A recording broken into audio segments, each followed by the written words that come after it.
It's a great lick by Anthony Kelly, who's starting in front of Williams at that outside linebacker spot. He had a shot at Brees. He took it, put him on his back. He's going to say, hey, we're going to be coming after you all day. We want Brees to have his head on a swivel and looking for us. And when I won the Rose Bowl, I remember father and my mom and holding the trophy, talking to the world, and I was just like, I'm just glad it's over.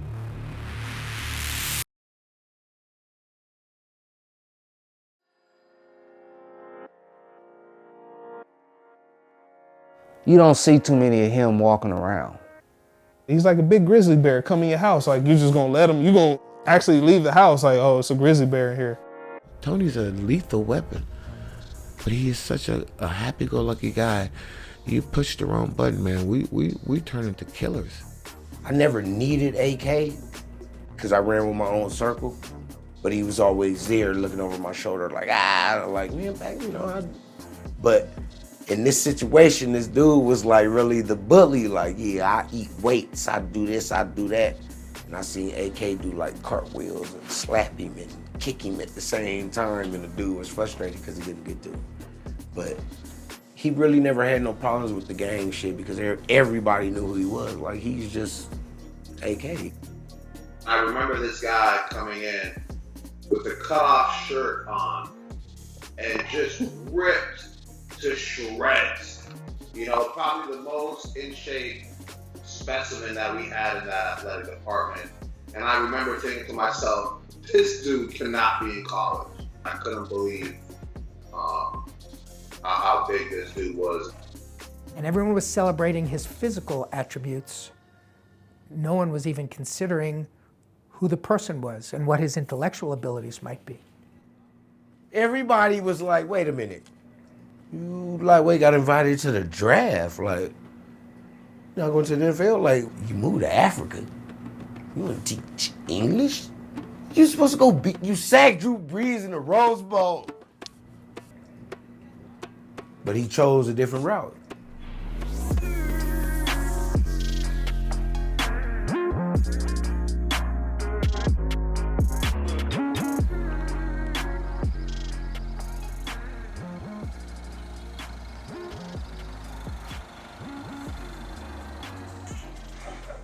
Put that planking in there.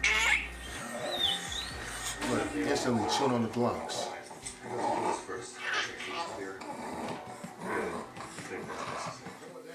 My name is Jovan Jester. I'm Anthony's stepbrother.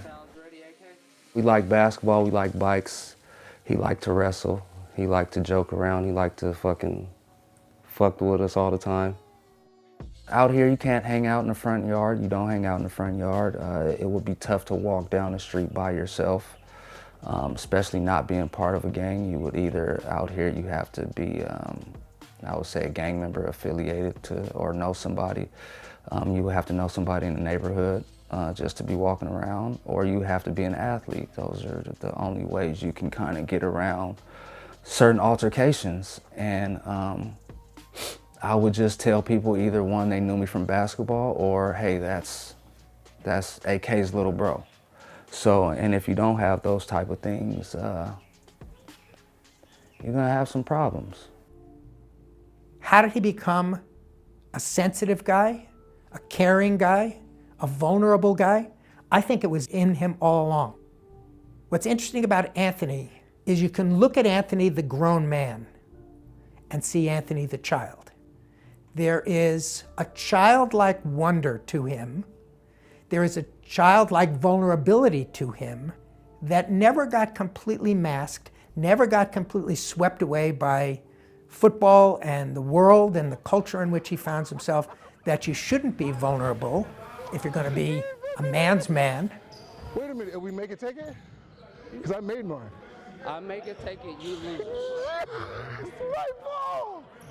You're such a cheater. Always laughing, always. I have to tell him sometimes, stop playing so much. He was just goofy.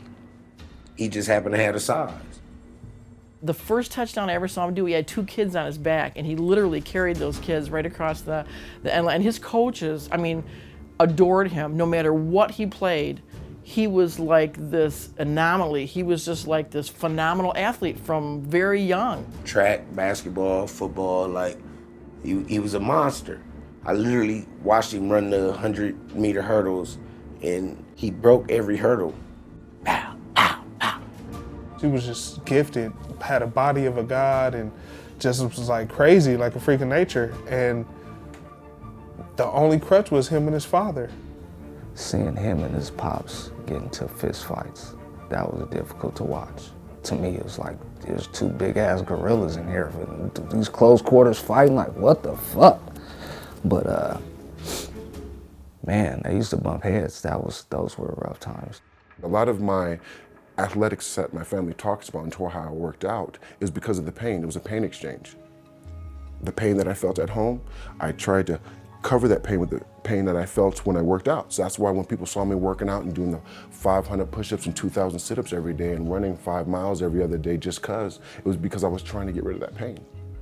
And when I was on the football field knocking people out, I was able to do that and not go to jail, you know, and it was the way I was able to express myself.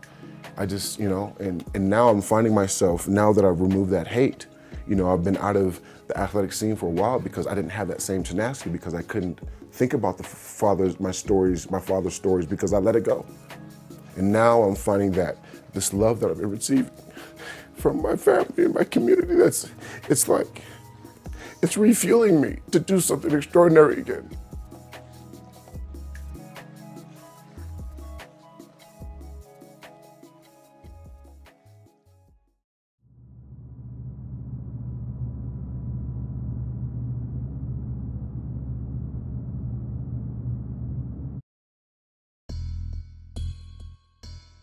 If I can just be upfront, I don't know if Tony fully respected his dad, even at a young age. Why, I don't know. I don't know. 1, 2, I think he was becoming a man early, and he had a voice, you know, and his dad might not have been prepared to hear what a 16-year-old really had to say in, you know, in his house. They're really literally getting in fist fights. Like, high school fist fights start getting worse. Like, I remember one time, I think it was the last fight I ever seen him have, and it was over the college offers. You know, he was getting college offers. He was like, I want you to go to UCLA or somewhere. I think he wanted him to stay in California. I've seen times where they tussle, they do like, you know, boxing, sparring and stuff like that, and it's like, it doesn't go too far.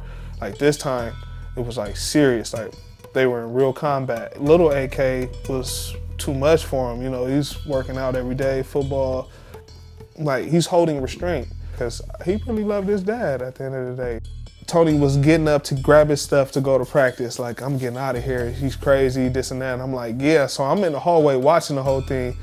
They come out again. This time, he literally has the Taekwondo stick, like the thick, you know, stick. I'm like, it's getting serious. So he's trying to open the gate, he couldn't get through, so he had to run back. By this time, I see Big AK coming out with the Taekwondo stick. He was running down the driveway. His dad, like, reached over, cracked him over his head. It breaks like a toothpick. Like, I can't even make this up. My mom happens to be driving down the street. She kicks the door open, he runs and dives in the car. They take him to his football coaches, he goes to practice. And he went and did a full day's practice after that whole thing. And I was just like, that in my mind was when I was like, okay, he has a mentality to where he's not gonna let that stuff faze him. You know, I kind of always struggle with stuff because I'm more emotional. Like, I just didn't know how to deal with mine, so I always had to be reserved. So he just knew how to take that negative, and he would just go to practice. And I don't know how he did that, but man. They got some shit they gotta dig through.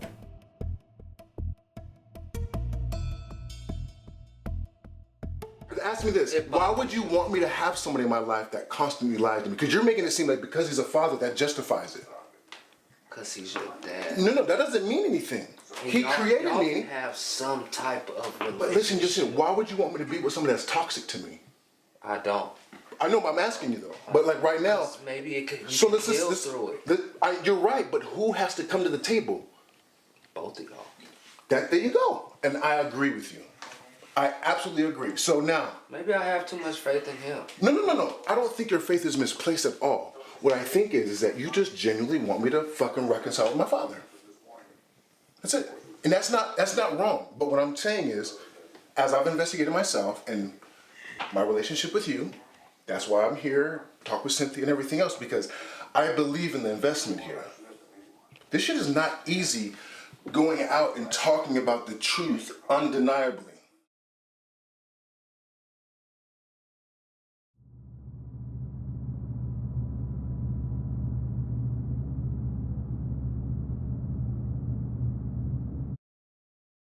Growing up, we didn't have a lot of money, but like, especially Cynthia, she didn't have us walking out the house stinky, never. Lotioned up, looking, whatever we had, we were looking sharp. Tony would be on the phone talking to girls. You know, they knew he was gonna be successful, so they would try to, you know, get with him. No, it wasn't happening. I run them off. Tony would tell him, my mother's crazy, you know. You better not mess with her, she's crazy. You know, he would tell them that, you know. I don't know why he did that.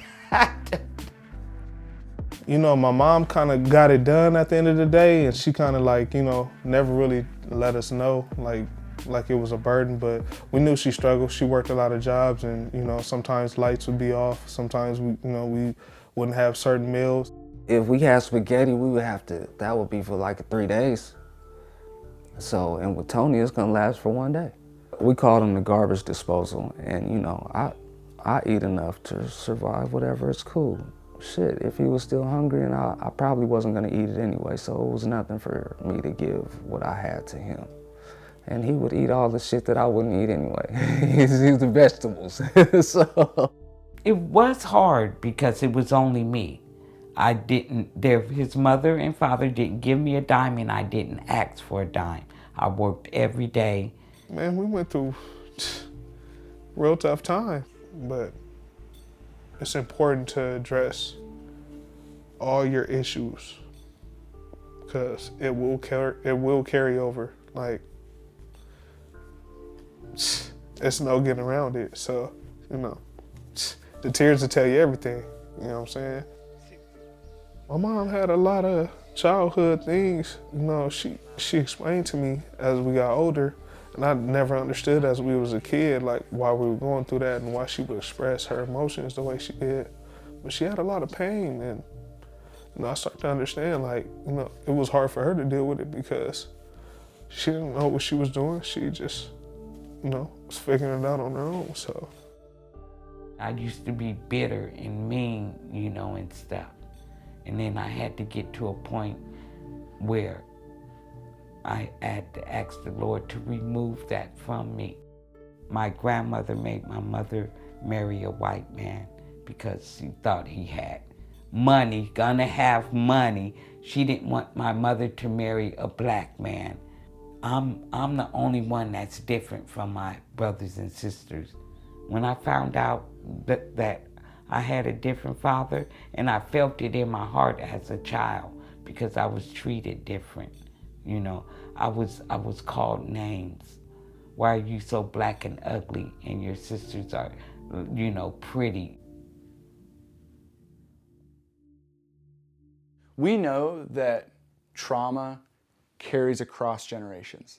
And when we look at that, how do we reconcile that energy and that trauma that's happened in the past? And we have to identify, how's that affected me now, right? So when you look at AK's family and you see some of the histories there, that didn't just, it's not because people were angry or bad people. It's because there's trauma that's connected to that. And what happens is when you watch this story and when you understanding what you do about Anthony is that you can approach that, have that conversation, and start the healing process. Most kids couldn't deal with that amount of chaos and disruption, but he was able to, which might have actually been the earliest indicator that he did have a really sharp mind. Of course, he was able to survive the chaos of his youth.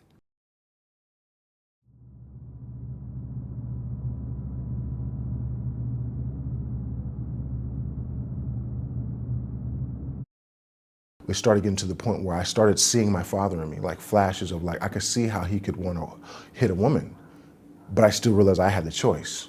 Didn't justify it, but I saw my father in me. And after witnessing, my mom be abused, it was one of those things. I never wanted a woman to fear me. And so, okay, I didn't want a woman to fear me. What did that mean?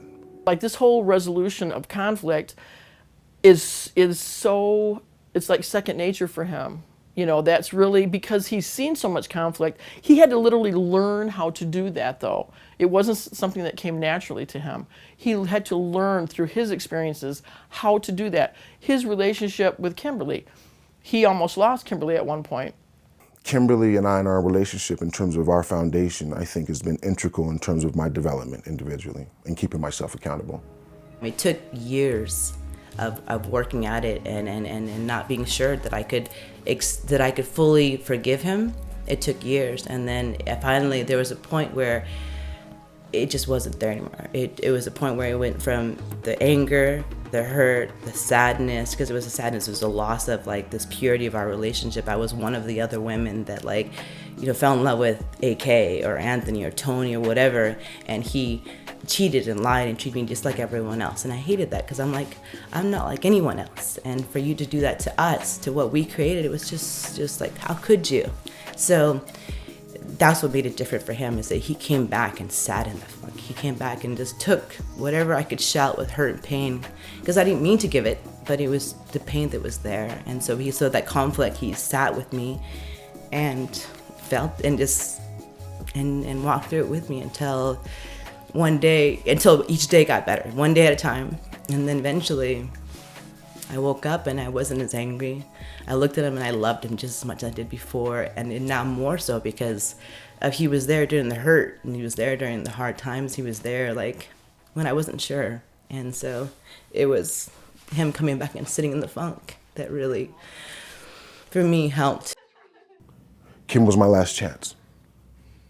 I remember the moment when we were on the phone, she confronted me about cheating her, the phone line died. I had 15 seconds. If I was gonna love somebody unconditionally and take my chance on the world and be left and look like a dummy, she was the one I want to take the risk on. She had all the rights to go some other dude, some other woman, she could, whatever. She had all the rights to. But how was I gonna love her unconditionally regardless? Together we have learned new tools and new methods of how to address conflict. As individuals, we practice on ourselves with individual accountability, and then we come together and practice it with each other. There's more to conflict than just making sure that you're not yelling at each other or screaming at each other, but the conflict can be gentle, it can be crying, it could be laughter, it can be so much more than the negative. And so I think with him, he's had to learn to work through different views of conflict, and how he has a skill to do it other ways. By me just facing that process and by me asking myself that question, I started making some correlations.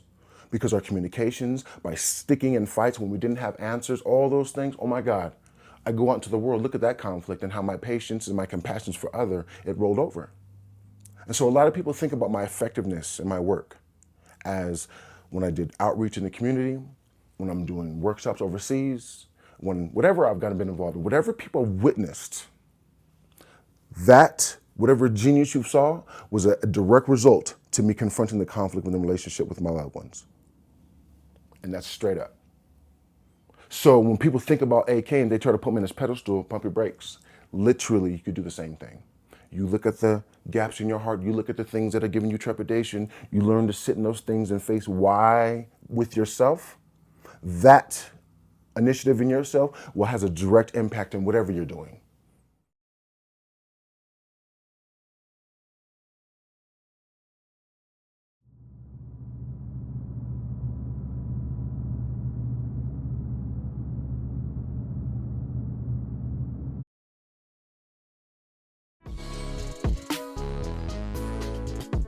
Athletics started picking up pace, where my coaches saw more potential in me than I did in myself. Because basically I was just showing up to passing league tournaments and just catching the ball over everybody and just making sure I didn't mess up. I was essentially just surviving, trying to get through. College kind of became this opportunity, and I was just like, okay, and let's see.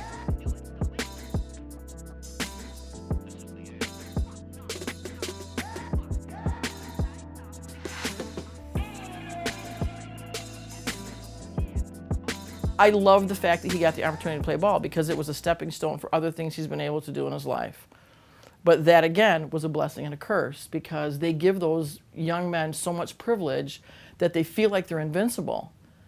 And that's not necessarily a good thing. When I first arrived, AK was, full of life, always planned, joking around, took nothing serious. School, football, he said, I only do this for fun. I'm like, really?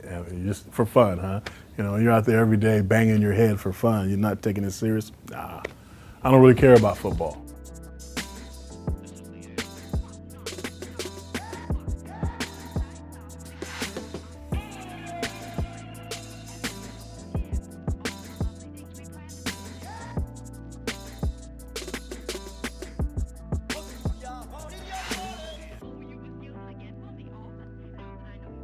Anthony was as ill-prepared to be a student at a university of this quality as any student I've ever met here in my 30 years on campus.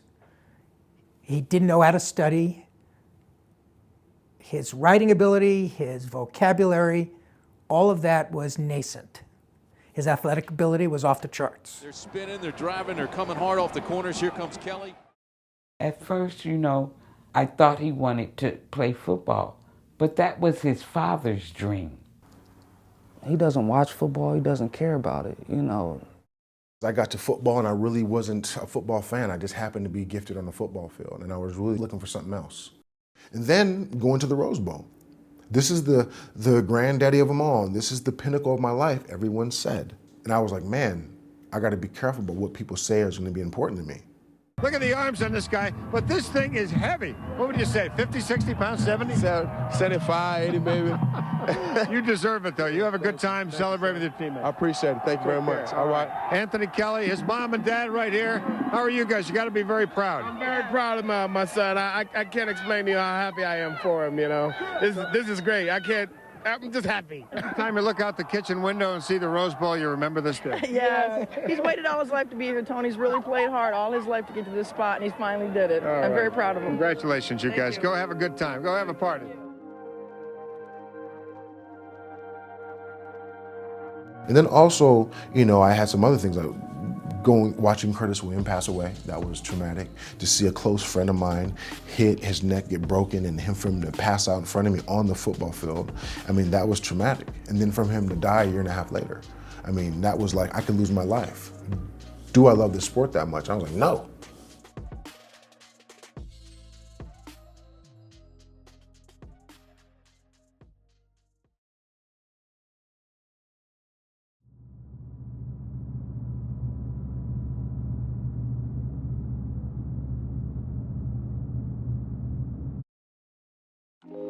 You can tell Anthony was just eating up every moment of it, that every second that he had on this campus, he was going to just be fully present to his education here. Football is a small portion of our lives, and everybody's path to greatness is not going to be the same. Me finishing my degree actually took precedence of me maintaining my starting position on the football field. And then again, I started finding that the more I investigated education and the more conversations I had, it seemed like the more understanding of myself started becoming clear. Anthony became a Mary Gates Scholar, which didn't surprise me. And I had a chance to actually mentor him. And he had decided that part of his work, that he wanted to not just be a football player here, not that there's anything wrong with that, but he wanted not to just be a football player, but he wanted to study history, that he wanted to study ideas, that he wanted to study himself in relation to the world. He wanted to study the privilege that he has and to think about that and take himself out of his comfort zone. And that change was extraordinary, and it grew and grew and grew until the point that he decided that he wanted to go to South Africa. Up until that point, to my knowledge, no football player had ever done a study abroad. Well, the first response from Coach Neuheisel and his coaching staff was, "What, are you crazy? No one does that."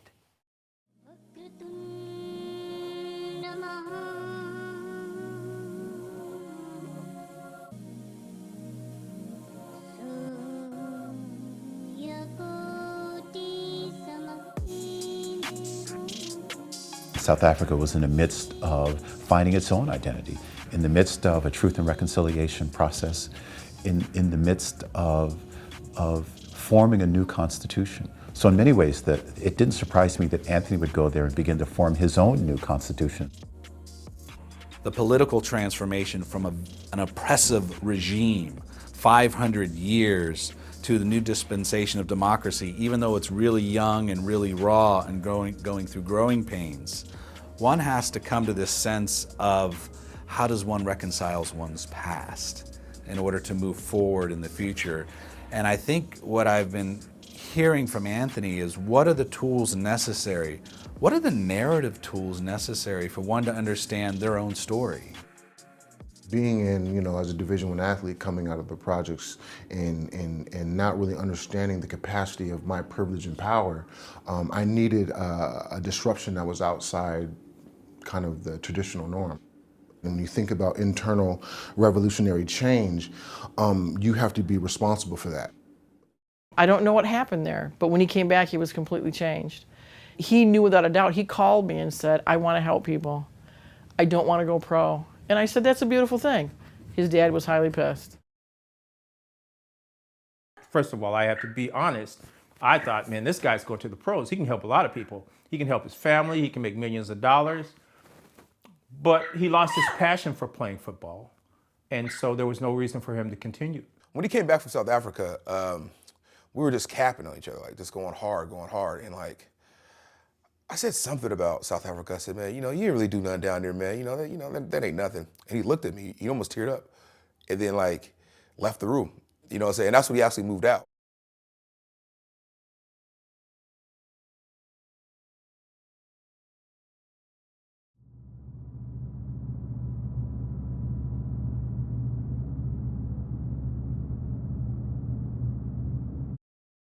My time in South Africa was not only an educational experience, it was a life-changing experience.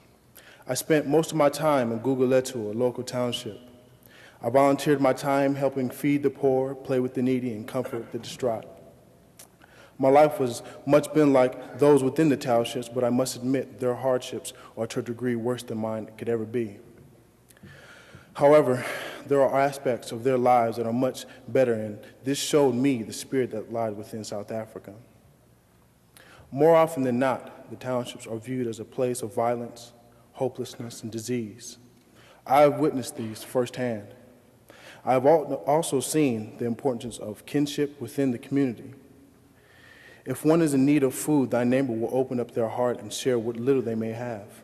Moments like that allowed me to reflect on my time growing up in the projects within the inner cities where the color of your clothes determine your lifestyle. Drugs and alcohol were at arm's reach to many of us. I witnessed the negative side of drugs and alcohol and vowed never to indulge. Single-parent homes were all around me. Many of our parents lived from paycheck to paycheck. Life for me was rough at times. I had no idea where my next meal would come from. And I spent many days and nights living out of a car. I disliked my youthful years. Once in Africa, I had a rude awakening.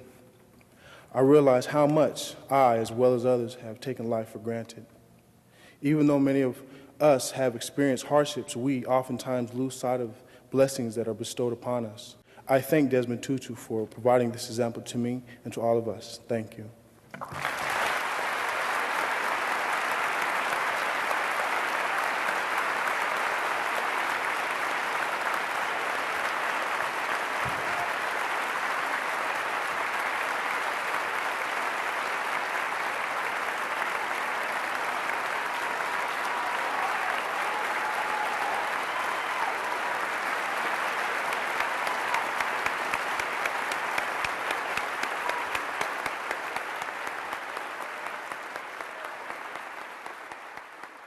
When I was the Prop 48 and I got the Marygate Scholarship and I meet Desmond Tutu, people are like, oh, that's the exceptional nigga right there.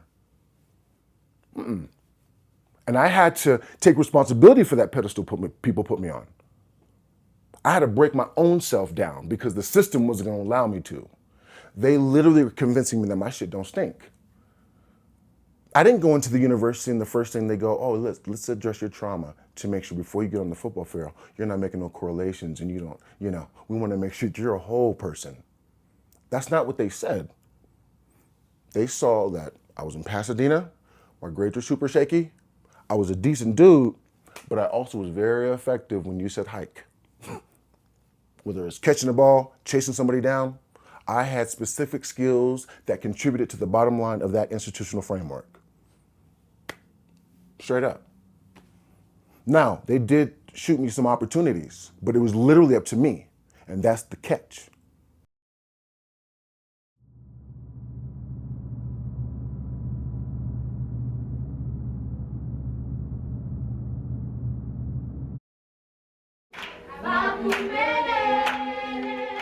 And he came back the second time and brought like 12 young ladies, you know, from 7 to 13 years old. And it was just a great, great opportunity for the girls and Anthony to just get jump-started on his life after football. I love serving, and I love protecting those that cannot protect themselves. And I love being able to provide tools and inspiring to other folks to do great in their life. And if I have this charisma or this space or this privilege to give people that inspiration, I want to see how I can do that as honest and as true as I can. And I think a part of this journey of coming back to the spaces that I had an impact is to look at those gaps where I messed up. Being married, you know, with my ex-wife Tanya, I mean, we had an amazing relationship where we were a great team when it came to this work. I mean, she knew how to set them up, and I knew how to knock it down in terms of events, planning, connecting. But in terms of our relationship, we both had tremendous amount of trauma that we really didn't know how to manage. And when it came to that trauma and how we missed with each other and communicated, it just became a strain. Anytime we were on or off, it would impact the work. And in this type of work, that's not sustainable. You can't go into a project with them people are depending on you. When the relationship goes bad, the work can't pause. And then, unfortunately, it ended up in Ty and I divorcing. And then the relationship with the kids, it fell apart, and we really are not as strong as we used to be. And that's a part of the result of me trying to get married at a young age.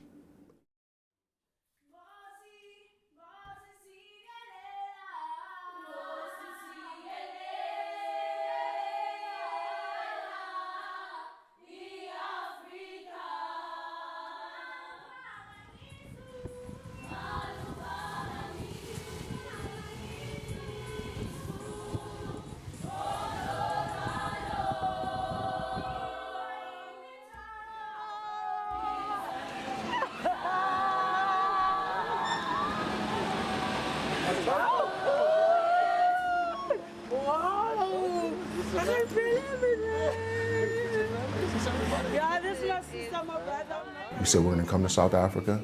We want to reconnect with Lily, and we wanted to see how we can help. And when she had a chance to come, I was happy to see her. She was happy to see me, and I felt her genuine love and affection for me. And it was my bad that we fell off.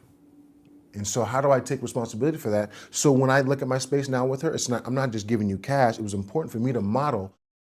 So this practice that I'm going to do with you, me and you, I'm going to practice helping you raise your voice. And then after that, me and you are going to practice with the girls and help raise their voice. I already have it all written out. I got pregnant with my son, and I became a single mom. I was a bit broken. Our Father, Lord, we thank you for today, and we thank you for the precious visitors that you sent to us. We hope that you are going to give us strength to continue what you are doing. You are going to continue blessing us. Thank you very much, and thank you. Thank you. Yes. I never went to a professional or something, but I think depression was there. I lost like self-esteem and confidence and all, yeah. And then I quit my job because I wasn't like capable to give that energy that I used to. So now I'm at home. I got to see everything that is happening in my community. So I saw a youth of Philippi doing nothing, just sitting there on the corner, smoking or whatsoever. And even if they came back from school, they do nothing. So that's where I found interest on doing what I love to do again. I saw that opportunity, and I remember starting it did something to me too, because remember, I was that person that was broken, and now doing something that I love kind of changed me a bit. I regained that self-esteem again, to understand. I give you wholesale price. Really, I didn't make it. It's fine, it's fine, it's fine. It's more of like a calling to her, you know, like when you beat a drum, like it takes you to other places. She's the person that always takes risks. Sometimes you need to take risks to get to the point of where you want to go. So she also gave me that power or confidence to do what I like and to be more positive about it.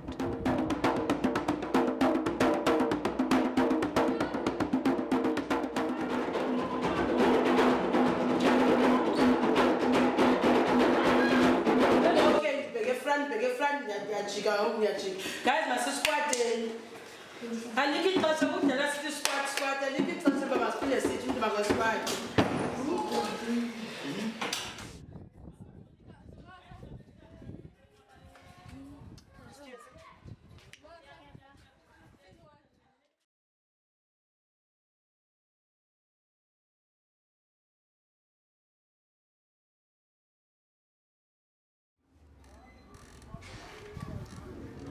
It was kind of good to just show her the kind of day-to-day kind of practices that she's gonna have to start learning. And I think with our technology and being able to get her a phone and teach her how to use that, it was good to start really bridging those gaps, because now she can access us and we can access her.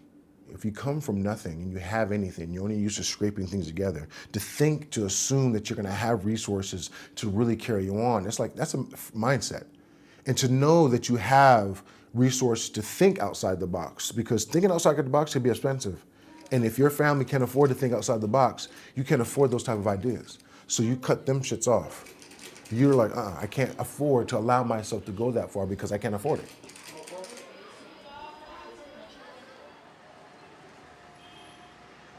I get nervous when I go to the stage, and when I'm there, I feel free. People give me that thing, and I also give them that energy of me that I can do this. This is me. This is my power.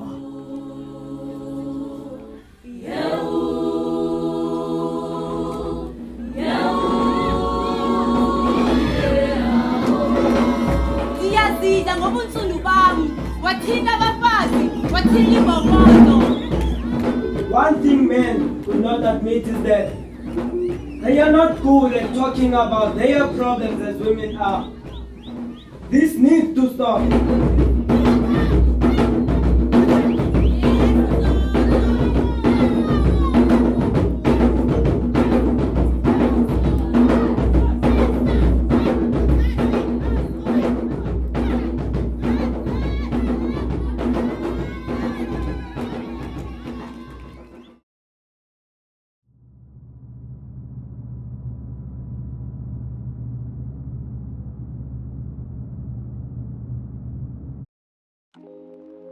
Anthony, you know, is really comfortable with being uncomfortable, but he's even more comfortable with making other people uncomfortable. And he's willing to dwell and just settle in that little ambiance until you can figure out why the fuck you're saying and or doing what you're doing. My father was murdered 20 years ago, so he was like the first mentor father figure that I ever had after my father passed away, you know, back in 98. And so to me, that was very telling. To me, that was very special because it was someone that led by example in every single way. I've never been comfortable enough to talk about whiteness and race and identity until Anthony pushed me into that. He's always done a race and identity workshop. And so now he and I are doing a race and identity workshop together. It's called Negotiating Through the Funk. And basically we walk into a room, typically of 20 to 30 administrators, typically all white, and we're gonna talk about race. And they're used to having a big black guy come in and have that conversation with them. But now here comes Anthony and this pudgy guy from the countryside, white guy, walking into the room, and we're like, we're gonna talk about race. And it throws people off guard, like, well, where's this conversation gonna go? And for me personally, where he's really helped me grow is saying, we're gonna have this conversation. I'm gonna facilitate this conversation. I'm not an expert, but what I am really good at is having a hard conversation. Well, man, Colton hits me with his director position at WSU Vancouver. Okay, here's an opportunity to see if I want to work in that capacity. Kim wanted to finish her degree. All right, let's check that out. Applied for it, got it. Finishes a degree. I have a chance to work at WSU Vancouver in the capacity that I just worked at UW-Bothell. Realize, yes, I'm still very good and effective in that capacity and can do very well, but I don't like working within that systematic approach. I'm confident that I can create my own. I think working on my own as a consultant and working in partnership with institutional frameworks like that is a better idea for me. Got that confirmation, wanted to connect with you and do the documentary, see how we talked about me investigating my own self, the depths of my trauma and my conflict and identity. Opportunity presented itself to sell our home. Got the home off, now we're providing our own budget. I just feel like it's about being present enough and honest with yourself with the opportunities and resources you have in front of you. And if you're being honest with yourself and holding yourself accountable on a micro level on a day-to-day, you'll see you have those opportunities to take that step towards that goal that you're supposed to be a part of. And if you're doing it with love and compassion, you know, it'll be there. But again, it's still not clear. Like, we didn't understand what the ending of this was gonna be. I'm getting up.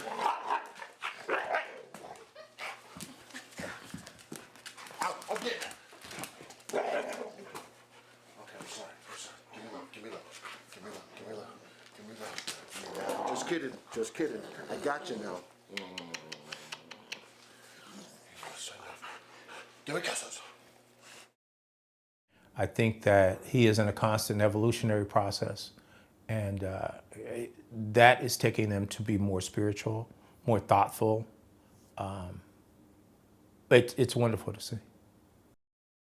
Anthony's asked me to meditate with him, or meditate on my own for 4 years now. He drives me crazy every day. He's like, "Hey, you meditate?" No, Anthony, I haven't meditated. And it's so strange. But then, I've seen him when he moved into our house down in Portland. He would wake up at 4 a.m. and meditate. And he wasn't joking. He literally sits there silently for an hour. And I'm like, I don't even know how he does that.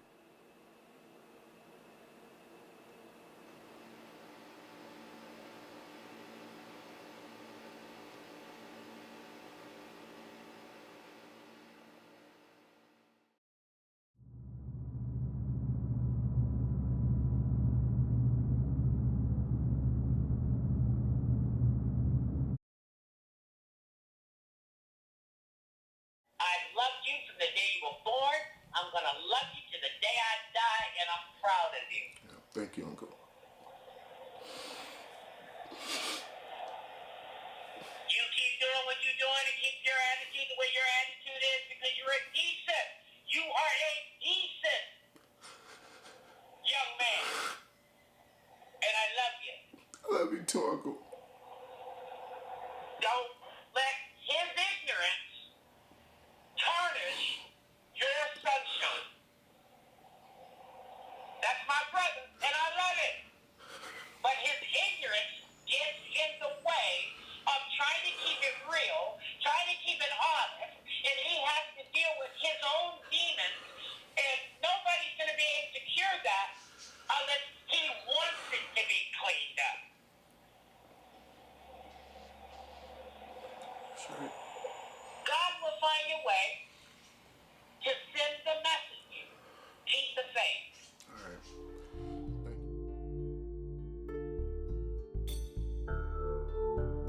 I ended up working at General Motors, and that's where I met his dad. We were working on the same line together, and we met each other. We fell madly in love. I mean, my son was absolutely conceived in love. Although the relationship didn't work out, those first years were absolutely amazing together. So his father and I, because, we loved each other on some weird level, and so we would try to make it work, and then it wouldn't, and his dad would get violent, and Tony and I had to move a lot because of that. We were literally on the run most of the time. I remember my mindset, and this is so crazy, my mindset was to get into an apartment where it was on a corner on the second floor where his dad couldn't get through a window, because he did that one time, came through a window, and I remember that I've never had a gun in my life. I had gotten a gun from somebody.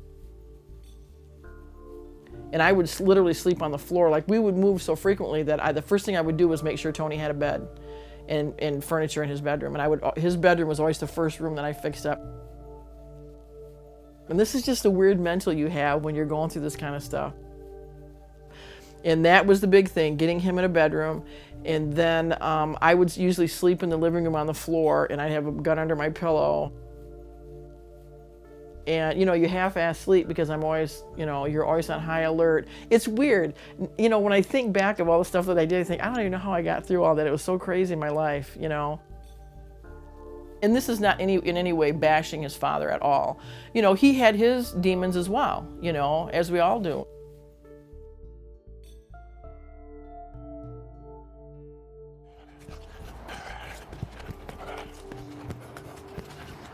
One time, his father had beat me up, and I told him, I said, if you're going to do this, you need to take me in another room. So he took me in the bedroom and beat me up pretty bad, broke my nose, and I remember coming out, and Tony stood in front of me, and he was about that tall, had a little red fire engine hat on, and he was wiping my tears, saying, Mommy, don't worry, I'll take care of you. And I thought at that moment, there's no way any child should have to feel like that, you know, at 5 years old, to tell me that he's going to take care of me. And I think that he's always kind of been like that, you know.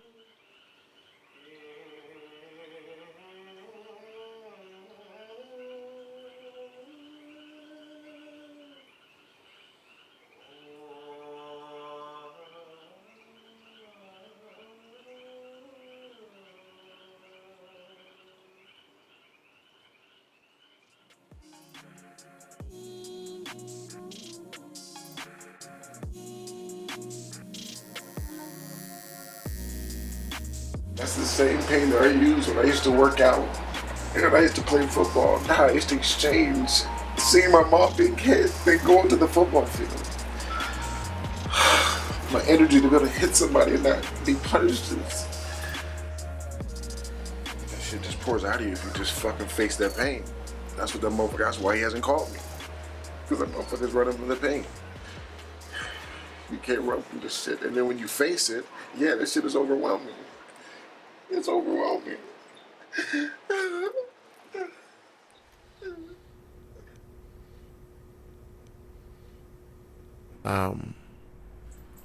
He's a great son, and he's a wonderful person.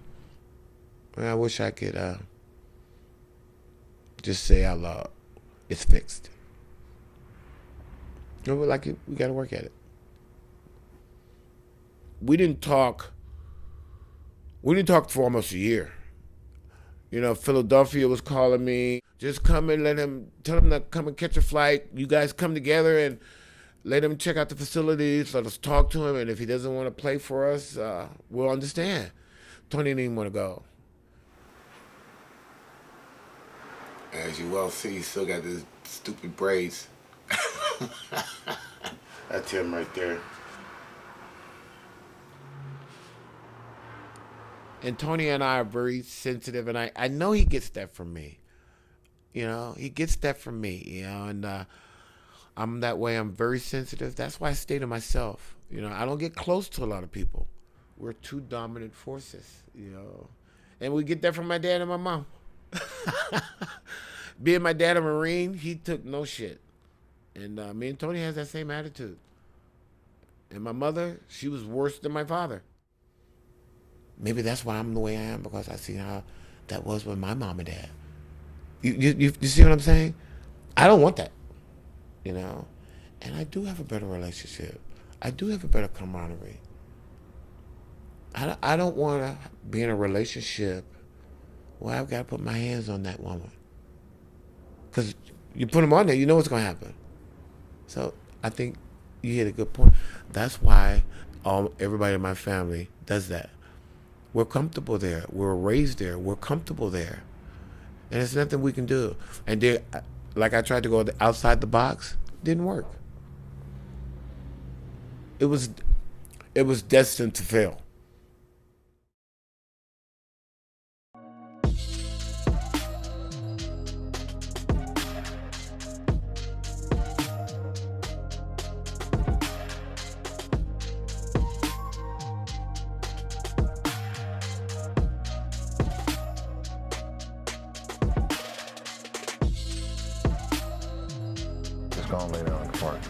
She said I breakfast take falling asleep. It'll be better for a year now.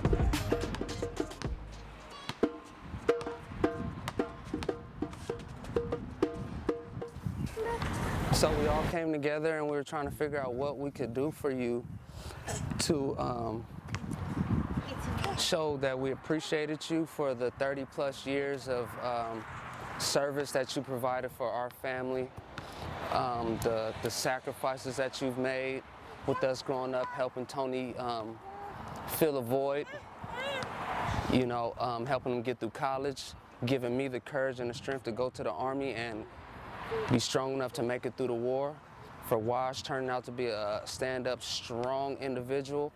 And there's really nothing that we could do to really say thank you other than say thank you. But we came together with a small token to just kind of show you that we love you and we appreciate you.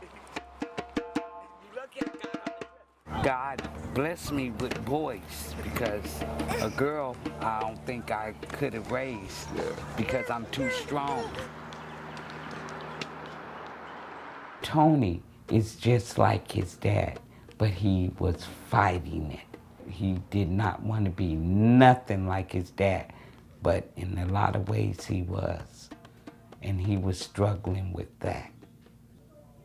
Tony would lie sometimes to the girls, you know, and everything like that, you know. So that's one of the things that, you know, that was the same as his dad. We're too much alike. We're such dominant male, you know, you come to me, no, you come to me. You know? When everybody saw us together, they were so, eyes were on us. Eyes were on me and Tony, and I understood that. So I let things ride yesterday. I said, you know what, this is not the time. Even when we walked to our car, Tony said, Dad, I want to talk to you. We want to, you know, I said, so we will, you know. And Mary Jo said the same thing. You guys need to spend a little personal time together, you know. And I know that. And maybe I'll fly there and take that time to reconcile whatever differences or whatever problems he's having with me, because it's not worth it. You know, he's worth more than that to me. 1, 2, 3, Stacy!